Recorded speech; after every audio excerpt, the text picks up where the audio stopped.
Klara and the Sun is the eighth novel by the Nobel Prize-winning British writer Kazuo Ishiguro, published in 2021. It's a dystopian science fiction novel, set somewhere in America in a near future. Klara, an android, is created with the purpose of becoming an artificial friend for children. In the near future, many rich families prefer to have their children lifted, which involves a genetic engineering feat that peaks their academic performance. Without this lifting, as it's called, the children don't have many opportunities at all to become anybody of significance. These same children are often schooled online, by tutors, and so there's very little time to get to know other people, which is why these rich families often buy an android robot that can be their artificial friend. Klara's life, together with her friend Rosa and other androids, start in a store, where they're coached and guided by the manager. They each take turns being displayed in the store window, and Klara is a little different, since she seems to have a knack for spotting and trying to figure out emotional clues. They're solar-powered, which explains why Klara bestows so much importance and worship on the sun, thinking it's an all-knowing being. For days on end, an industrial machine that Klara calls the Mcbain'S machine is parked at the shop, which shrouds the sunlight. People sometimes come to the shops, and Klara notices a girl called Josie, who promises to one day buy her. Josie is lifted, and as a result, becomes quite sick. It's a known side effect that happens occasionally after being lifted and can be deadly. Josie returns with her mother, Chrissy, one day, and she tests Klara's knowledge of her daughter's looks, even asking her to imitate her step, and after some satisfactory answers given by Klara, they decide to buy her. Klara quickly learns Chrissy and Josie's house.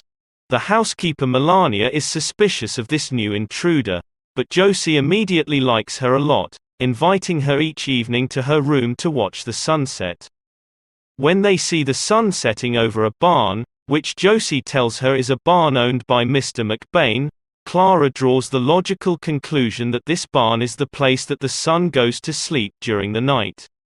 From all these evenings spent together, Klara also learns that Josie's relationship with her mother is loving, but also complex and strained at times. Klara meets Rick through Josie. He lives nearby, but hasn't been lifted, so when he's invited to an interaction meeting at their house where all other kids are lifted, Rick is out of place. Some of the children mock Klara, but Rick comes to her defense. Mother and daughter plan a trip to a park called Morgan's Falls, but Chrissy must tell her daughter at the last moment that she can't go because of her declining health. Klara learns Josie used to have an older sister, called Sal, who died of the same condition. Klara is taken along on the trip instead, and once there, Chrissy has her imitate Josie. When Klara returns, she feels things have changed between her and Josie. Josie gets sicker and sicker, but Rick still visits her often, and they often play a game they call the bubble game. When they fight one day, Josie sends Klara to his house with a drawing as an apology. His house is much simpler and smaller than Chrissy's.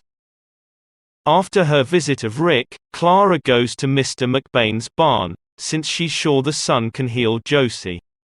She offers to destroy the Mcbain'S machine, so it stops making pollution, hoping this will make the sun happy, and convince the sun to help Josie. Rick helps her travel to the barn but doesn't know what her plan is. She's told a little later that Josie will be traveling to the city, because a man called Mr. Capaldi will be making a portrait of Josie, and Melania warns her that this man may have other motives. When they travel to the city, they meet Paul, Josie's father, before going to Mr. Capaldi's studio. When they see the unfinished portrait, Paul leaves with Josie, and Klara learns more about the portrait and her role in the plan. The portrait is a 3D model of her, to which Klara's consciousness will be transferred when Josie dies, so Klara can live as Josie. When Klara gets driven by Paul, she convinces him in helping to disable the Cooting's machine, which they manage to do with a liquid that they get out of Clara'S neck. Clara'S very happy about this, but when she passes the next morning, she sees that a new Cooting's machine has taken the place of the sabotaged machine. Josie's health gets worse, and Klara returns to the barn to plead with the sun, mentioning the love between Rick and Josie. Finally, after many days of rain, the sun comes out, and Josie's health takes a turn for the better. Many years later, Josie is heading for college, and although they've grown apart, Rick is still her friend. Mr. Capaldi comes by, suggesting that he could dissect Klara for scientific research, but Chrissy makes him leave. Klara's slow fade starts, where she's no longer able to move, but happy to sit in a junkyard, watching the sun and replaying memories in her head. The old manager from her store comes and she tells him she doesn't think she could have ever replaced Josie.